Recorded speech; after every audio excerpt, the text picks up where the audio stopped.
grabar la clase, desde este momento ya se está grabando, y vamos a compartir la pizarrita tradicional a esta altura, ya que en donde estamos hablando acerca de los procesos de obtención de energía.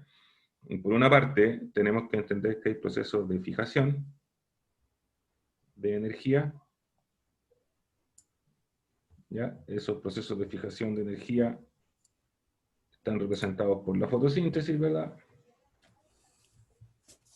En donde llega la energía del sol, más el agua, llegan al cloroplasto, y en el cloroplasto se combina con el CO2 para producir finalmente glucosa, que eso es lo que pasa en la fotosíntesis. Esto es lo que nos interesaba, ¿ya?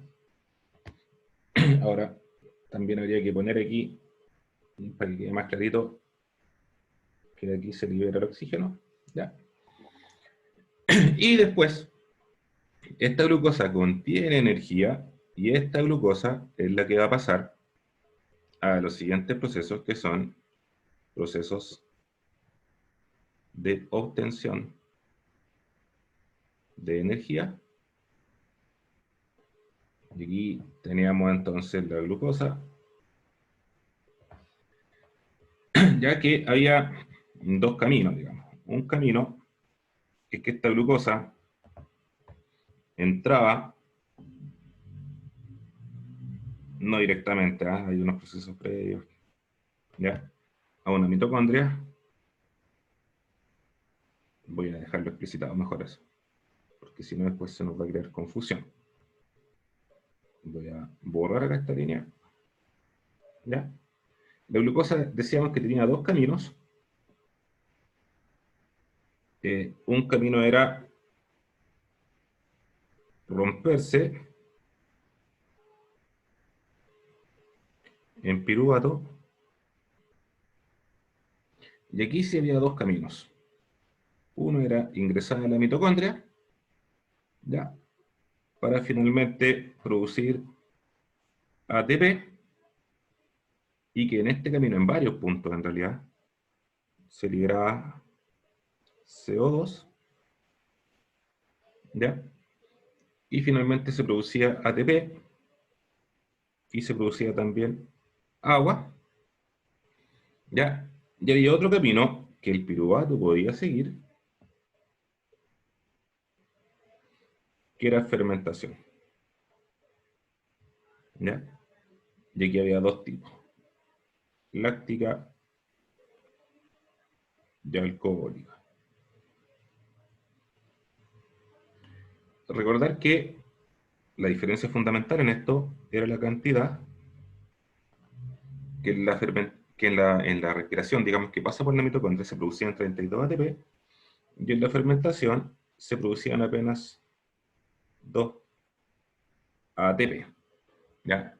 Y esto es más o menos lo que nosotros llevamos hasta ahora, ¿ya? Si tuviésemos que ponerle nombre a cada una de estas etapas, tendríamos que decir que lo que está pasando aquí arriba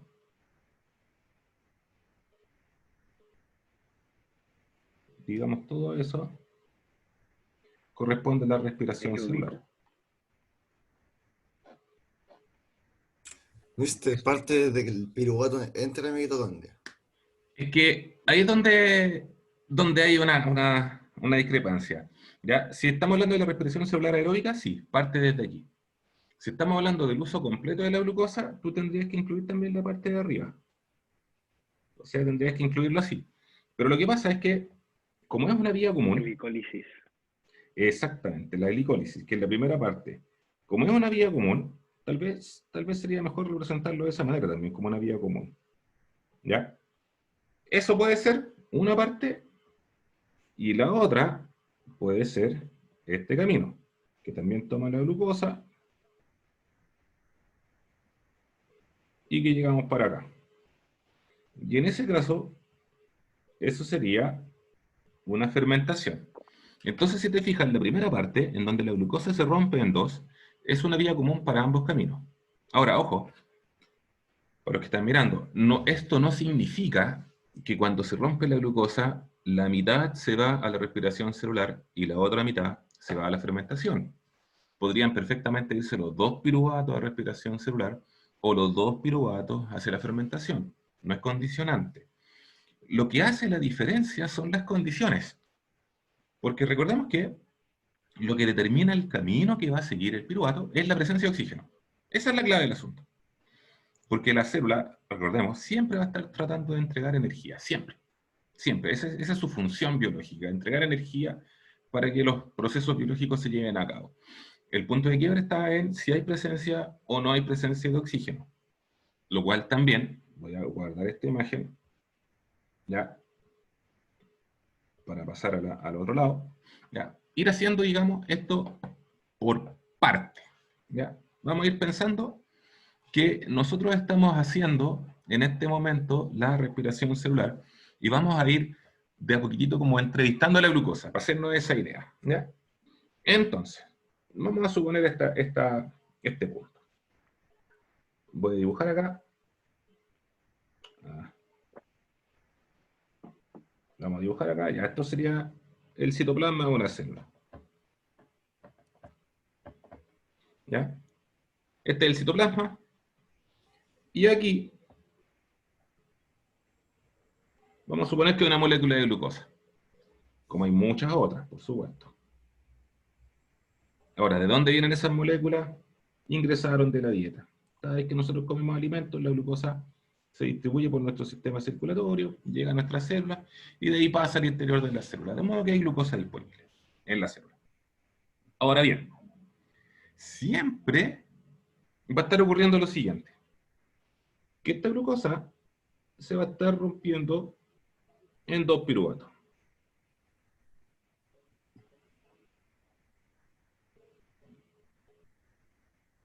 Si nos fijamos, eso está ocurriendo en el citoplasma, sin necesidad de ninguna estructura especial. Simplemente ocurre, ¿ya? Hay unas enzimas de todos modos, no es que sea mágico. Hay enzimas que se encargan de que esto ocurra. Ese proceso se llama, efectivamente, glicólisis. Insisto, ocurre en el citoplasma de la célula sin necesidad de que haya ningún tipo de organelo presente. Por lo tanto, esa glicólisis diríamos que es universal. ¿Ya? Ocurre sin necesidad de organelos.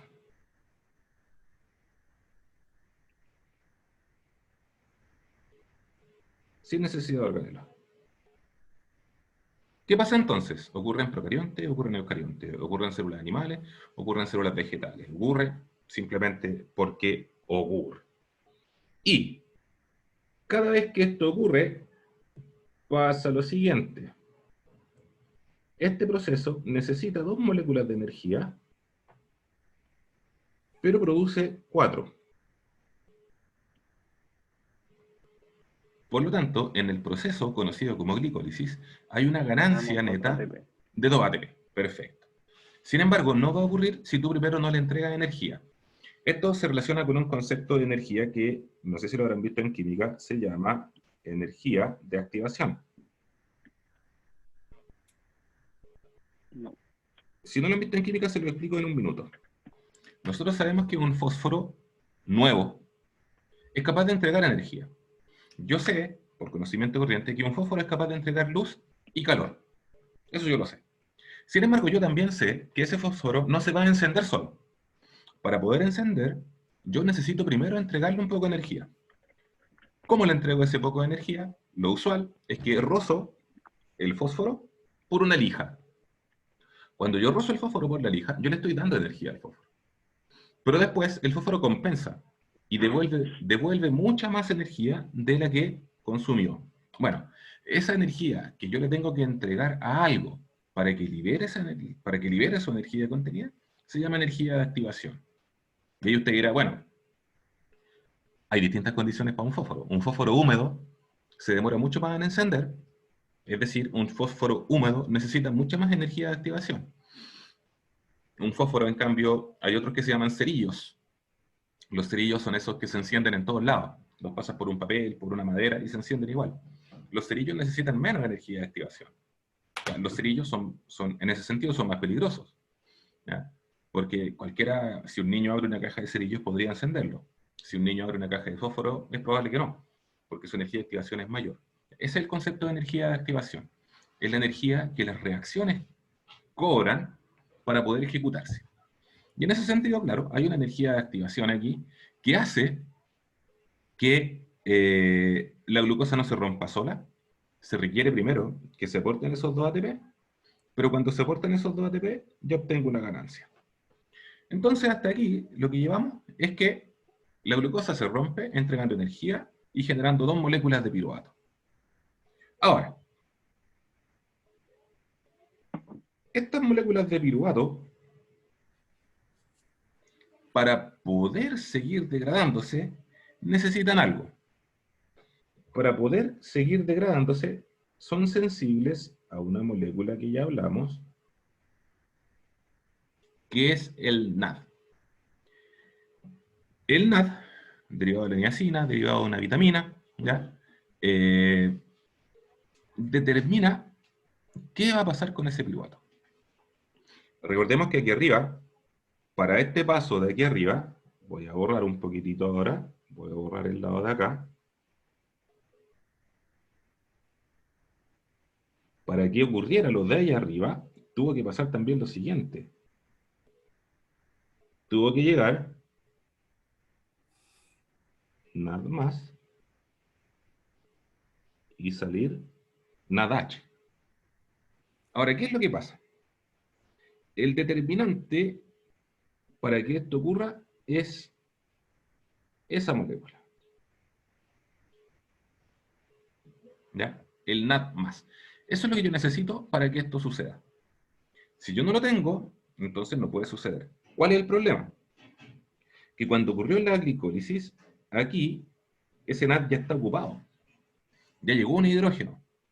¿Ya? Y yo necesito que esté solo. Esa es la clave del asunto. Ese es el kit del asunto. ¿Cómo yo reciclo el NADH? ¿Hacia dónde yo le paso esos protones? Entonces, hay 2 caminos acá. Vamos a decir de algún modo lo siguiente. Voy a borrar el lado de allá de la pizarra. Ya vamos a borrar todo esto. Va a ser no buena idea.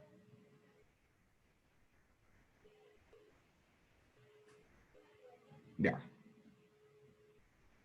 Entonces, tengo eso. ¿Ya? Pero lo que tengo que hacer yo es que necesito desocupar el NADH para que vuelva a ser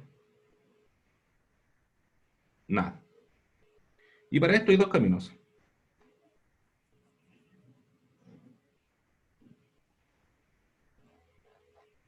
Hay 2 caminos. La vía rápida y la vía lenta. La vía que aquí le llamé rápida es la vía aeróbica. Requiere oxígeno. Y la vía lenta es la vía anaeróbica. No requiere O2. Cada vez que el piruvato pueda irse por la vía rápida, cada vez que pueda irse por la vía aeróbica, lo va a hacer. Siempre lo va a hacer. Y cuando siga ese camino, va a producir 32 moléculas de ATP. En cambio, cuando no pueda hacer ese camino, se va a ir igual hacia el otro, entonces. Si no puede irse por la vía rápida, se va igual por la vía lenta. ¿Ya? No se puede quedar el piruvato ahí, dando vueltas. No.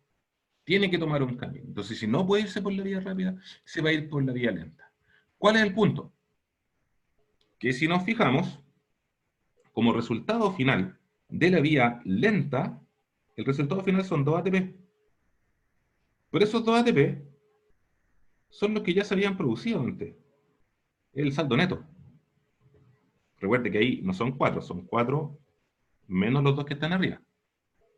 En otras palabras, cuando el piruvato toma la vía lenta, no produce nuevos ATP. Solamente produce NADH. O sea, perdón, NAD más. Entonces, claro, cumple el objetivo, que es recuperar el NAD más. Perfecto, lo cumple. Pero en esa recuperación no produce nuevo ATP. En cambio, la vía aeróbica, al mismo momento que está produciendo, que está recuperando las moléculas de NAD más, también está produciendo ATP. Entonces es un camino muchísimo mejor, es mucho más eficiente, ¿no? Esa es la idea. Ahora, usted podría pensar, bueno, ¿y cómo diablos sabe el piruvato, ¿ya?, si es que hay o no hay oxígeno disponible? ¿Ya? Para saber cuál es el camino que va a seguir. No, no es que lo sepa en realidad, lo que pasa es que el piruvato va a tener la tendencia a seguir un camino. En cierto sentido, podemos pensar que el piruvato es como, digamos, hacer una analogía. Ya tienes un vaso, ¿ya?, o un embudo, si tú quieres, ¿ya?, un embudo que tiene una salida, ¿ya?, y tiene también otra salida acá, una salida más pequeña, ¿ya? Es un embudo que tiene dos salidas, y aquí tienes agua, ¿ya? Bueno, el sentido común te dice que toda el agua, la mayoría del agua va a tender a salir por acá. Sin embargo, sin siquiera pensarlo, igual hay agua que va a salir por acá, ¿ya? Ahora, obviamente, ¿qué va a pasar? Que si se tapa esta salida, tú le pones un tapón, un sello, cualquier cosa, el agua igual va a seguir saliendo por acá. Es más lento, sí, pero va a seguir saliendo el agua. Bueno, si tú destapas acá ahora, lo que va a pasar es que nuevamente los flujos se redistribuyen y comienza a salir mucha más agua por acá nuevamente. Es básicamente lo mismo. Ahora, ¿qué pasa entonces? Podríamos nosotros hacer también, de acuerdo a esto, una especie de analogía, decir que este sistema siempre está así, ¿ya?, siempre está así, y tú saliste a trotar suavecito, ¿ya?, y lo que está pasando es que la mayoría del ATP que tú estás gastando, o sea, que estás produciendo, se está produciendo por esta vía. Estás trotando, insisto, despacito. Y se produce un poquitito por acá también, muy poquitito. Pero aumentaste tu intensidad en el deporte de tal manera que la cantidad de oxígeno disponible que hay ya viene a ser poca. Entonces, sigues produciendo por acá, todavía te queda para hacer, pero se empieza a potenciar la producción de ATP desde esta línea. Y cuando ya está al máximo, estás usando todo el oxígeno, por lo tanto no queda oxígeno disponible. Bueno, toda la energía que vas a estar necesitando la producirías por la vía más lenta, que es la vía del piruvato, ¿ya?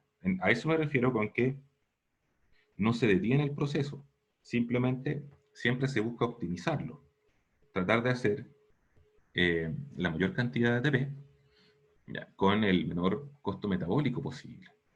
Ahora, ¿qué va a ocurrir? Para seguir con esta idea. En la vía aeróbica faltan 3 etapas más. Después de que ya tenemos el piruvato, van a faltar 3 etapas, ¿ya?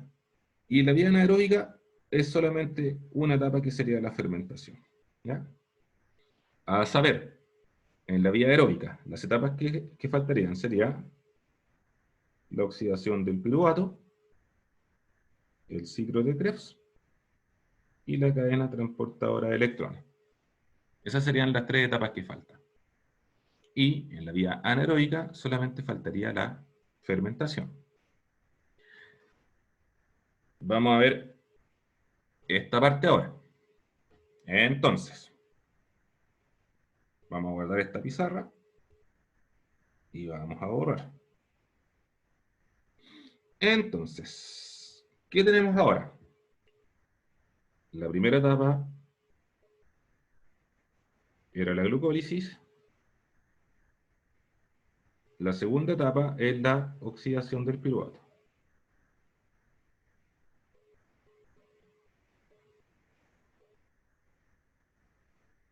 ¿Ya? También le llaman acetilación del piruvato, por si acaso. Los nombres, la verdad es que no van a ser tan importantes para nosotros. ¿Ya? Y este es el paso previo. Es un paso necesario para que el proceso de oxidación completa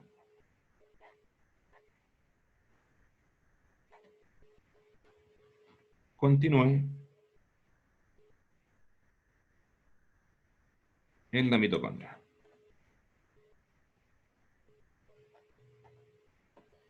¿Ya? Como resultado,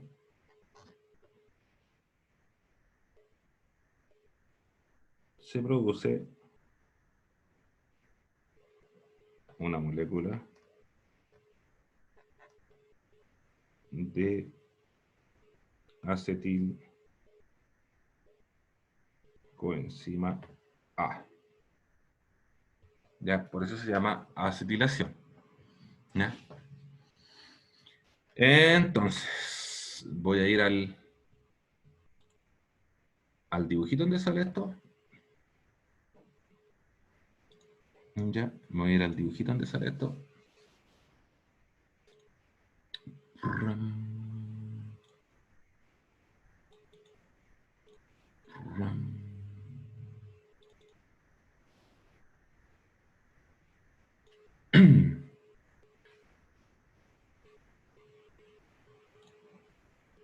Ahí está.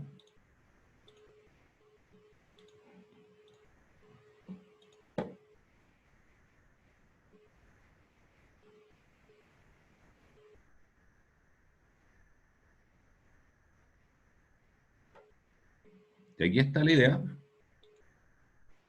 Y aquí está la idea, entonces, fíjese, tengo acá el piruvato, que es la molécula que venía del rompimiento de la molécula de glucosa. Recuerden que el piruvato tiene 1, 2, 3 átomos de carbono, ¿ya? Y para poder pasar desde el citoplasma hacia la mitocondria, esta por lo tanto es la membrana mitocondrial, esta que estoy dibujando acá, es lo que sirve de límite entre la mitocondria y el citoplasma, ¿ya? Hay una proteína transportadora y en ese momento se produce primero una molécula de CO2. Nuevamente se produce este cofactor, el NADH, algunos hablan de NADH2, ¿ya? Y el resultado final es la formación de esta enzima, perdón, de este intermediario, que se llama acetilcoenzima A. ¿Ya? ¿Para qué se hace necesario este paso? Simplemente para que pueda entrar a la mitocondria. Tan simple como eso. En este paso no se produce ATP, y se libera una molécula de CO2 por cada piruvato. Recuerden que de una glucosa se forman 2 piruvatos, por lo tanto, de una glucosa se producen en este paso 2 moléculas de CO2. ¿Ya? Y con eso tengo ya la segunda parte, que mirándolo acá, en este esquema general, aquí está la oxidación del piruvato. ¿Ya? En esa oxidación del piruvato se producía el NAD+. ¿Ya? Bien. ¿Qué tengo ahora? Ahora, por una parte ya estoy dentro de la mitocondria. Por lo tanto, tengo vía libre para seguir al siguiente proceso. ¿Ya? Y ya de aquí en adelante, estos son procesos que no se pueden realizar en todas las células. Para poder realizarse, se requiere que la célula tenga un organelo que sea mitocondria, si no, no va a ocurrir. ¿Ya? Entonces, se produce entonces una molécula acetilcoenzima A, se produce un NADH y se libera una molécula de CO2. ¿Ya? Y luego pasamos a la tercera etapa, que es el ciclo de Krebs, que nuevamente está aquí. Ahí sí. Nuevamente está aquí el ciclo de Krebs. Y si se fijan, en el ciclo de Krebs, nuevamente se producen cofactores, cofactores, cofactores, cofactores, que es donde más cofactores se producen. Y se produce también un poco de ATP, súper poquitito, ¿ya? En comparación con los demás. Ahora, el ciclo de Krebs es un ciclo, aquí está sintetizado, bien simplificado, ya, también ahí está más simplificado. Deseo, mister. O sea, cuando está con todas las formas es feísimo, ¿ya? Pero en el ciclo de Krebs, básicamente lo que ocurre es lo siguiente. Se producen más cofactores. Voy a ponerlo como muchos cofactores. Se produce más CO2 y un poco de ATP. El CO2 se libera, ¿no? Como Se libera, se va a la atmósfera, sí. El CO2 es un gas que puede difundir. Difundir significa que se puede mover con facilidad dentro de los tejidos. ¿Ya? Y siempre se mueve desde donde hay más hacia donde hay menos. Por eso es que nosotros eliminamos CO2, ¿ya? Y no absorbemos, porque se supone que como nosotros lo estamos produciendo en el interior, desde ahí va saliendo. ¿Ya? No lo podemos absorber porque en la atmósfera hay muy poco CO2, muy poco. Ahora, hasta aquí, ojo, con esto, no se ha solucionado el problema. Si nos fijamos, acá arribita, en la acetilación del piruvato, se está produciendo NADH. Y aquí abajo, en el ciclo de Krebs, se está produciendo NADH y FADH, que son primos cercanos entre ellos mismos, ya son prácticamente lo mismo. Sin embargo, recordemos que lo que yo ando buscando es esto. Eso quiero.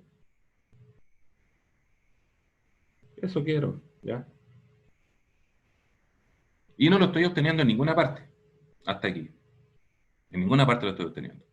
Por lo tanto, no podría decir, hey, esto es un pésimo negocio, y finalmente yo ando buscando el NAD. La fermentación, esto ya lo hubiese solucionado. Ya, en la fermentación, con un solo paso, ya tengo nuevamente NAD. Y aquí me están tramitando, ya andate una vueltecita más allá, que es como cuando uno anda en el campo y pregunta cuánto falta para llegar, te dicen allá la vueltecita, en la esquinita, llega a la esquinita, llega a la esquina, y tienes que llegar a la otra, a la otra, a la otra, te tramita, ¿ya? Pero tiene un propósito. Tiene un propósito. Porque, de aquí es donde viene la ganancia, en la cuarta etapa es donde ya viene la ganancia neta. La cuarta se llama cadena transportadora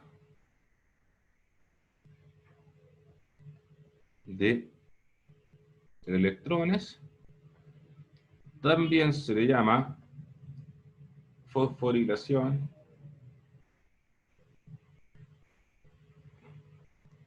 oxidativa, cualquiera de los dos nombres, ¿ya? Y aquí es donde ocurre la magia, porque pasa lo siguiente. El NAD y el FAD le van a entregar, voy a escribirlo así, cadena transportadora de electrones. El NAD y el FAD le pasan sus electrones a la cadena transportadora de electrones. Y los protones van a quedar acá. Digamos que los protones pasan aquí. Una vez que hacen eso, el NAD y el FAT recuperan su forma original. Es decir, el NAD se transforma en NAD más y el FAT se transforma en FAT más. Es decir, en este punto yo obtengo lo que andaba buscando. Y ese se recicla.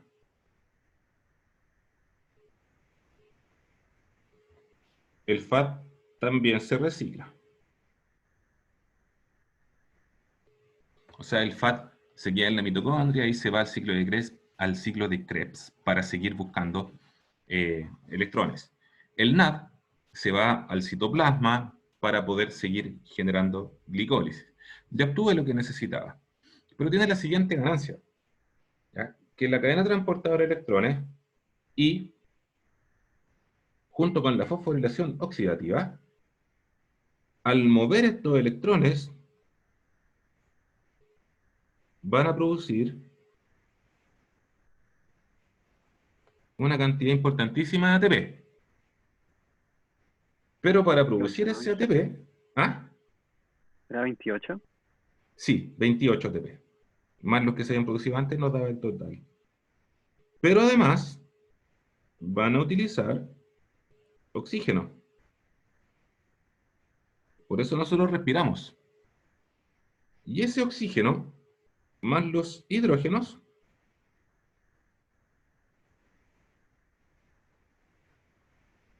van a producir agua, ya que es un producto final.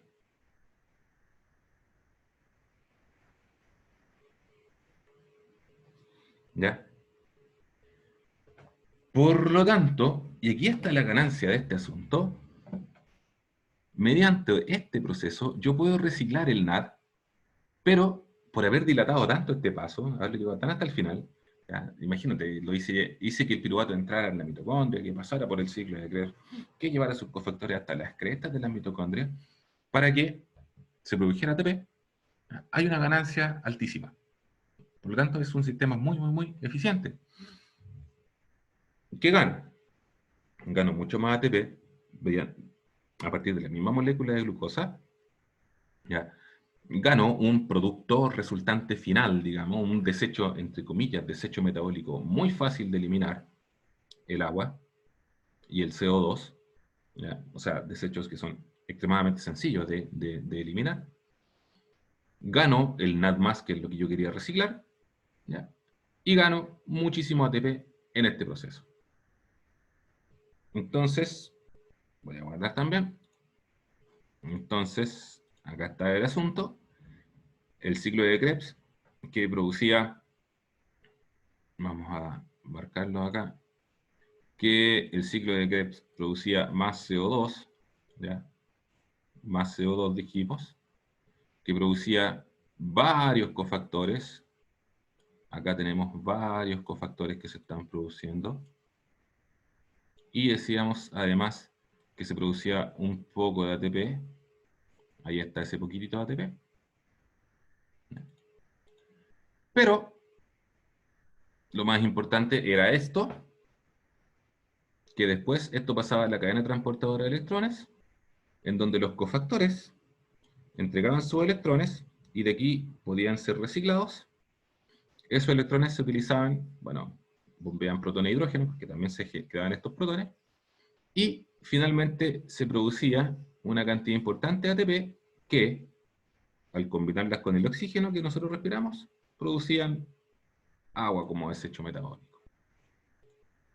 ¿Ya? Y este era el monito simplificado de este asunto. ¿Ya? Los cofactores entregan electrones, bombean protones, los protones después se utilizan, se combinan con el oxígeno para formar agua y se libera, se produce, perdón, ATP cuando se bombean los protones de hidrógeno. La misma cosa acá, ¿ya? En todo caso es lo mismo. ¿Ya? Por lo tanto, el negocio de la respiración celular es producir una cantidad importante de ATP, reciclar el NAD, y producir desechos metabólicos muy sencillos. Ese es el asunto. Ahora bien, en la fermentación, que están aquí porque es una pura imagen nomás. No veo mi mouse. Acá, ahí sí. ¿Están viendo el cuadro de la fermentación ahora ustedes? Sí. Sí. Perfecto. Ya. Sí. La fermentación. Recuerde, voy a ver si lo encuentro acá, en mi galería. Muchos dibujos ya a esta altura aquí.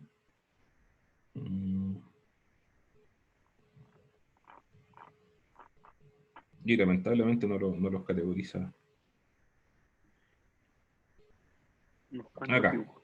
Acá está. Ya, o sea, recién vimos la parte de acá. Esto de acá. Ahora, recordemos que la fermentación ocurre a partir del piruvato, ¿ya? Y hay dos tipos de fermentación, láctica y alcohólica, y donde no se produce nueva ATP. No se produce nueva ATP. Acá está esa idea. Ya. El conflicto es cómo regenerar el NAD. Entonces, en la fermentación alcohólica ocurre la glicólisis, lo de siempre, se produce este NAD, y yo lo que ando buscando desesperadamente es esto, para que pueda volver a ocurrir este paso. ¿Ya? Entonces, ¿qué es lo que ocurre? Bueno, en la fermentación alcohólica se liberan dos moléculas de CO2, ¿ya? Y el NAD entrega los electrones para formar etanol. ¿Qué gano con esto? Que vuelvo a formar el NAD+. Y una vez que tengo NAD+, entonces puede volver a ocurrir la glucólisis, que me genera poco ATP, pero algo genera. Esa es la fermentación alcohólica. Y la fermentación láctica es más o menos lo mismo. Tengo la glucosa, ocurre la glicólisis, tengo los dos piruvatos, necesito más NAD. Como necesito más NAD, tiene que haber alguien que tome a estos hidrógenos que están acá con sus electrones. ¿Qué pasa entonces? El NADH le pasa los electrones a estas moléculas, se forman dos moléculas de lactato, de ácido láctico, y se forman estos dos NAD+, que son los que me van a permitir seguir con la glicólisis. O sea, diríamos que la fermentación es una medida desesperada para obtener NAD+. Y eso es todo. ¿Ya? Bien, con esto terminamos esta parte. La clase siguiente vamos a seguir conversando un poco de cómo se mueven las sustancias a través de los seres vivos. ¿Vale? Que estén muy bien, muchachos. Voy a subir las clases ahora. ¿Ya? Que les vaya muy bien.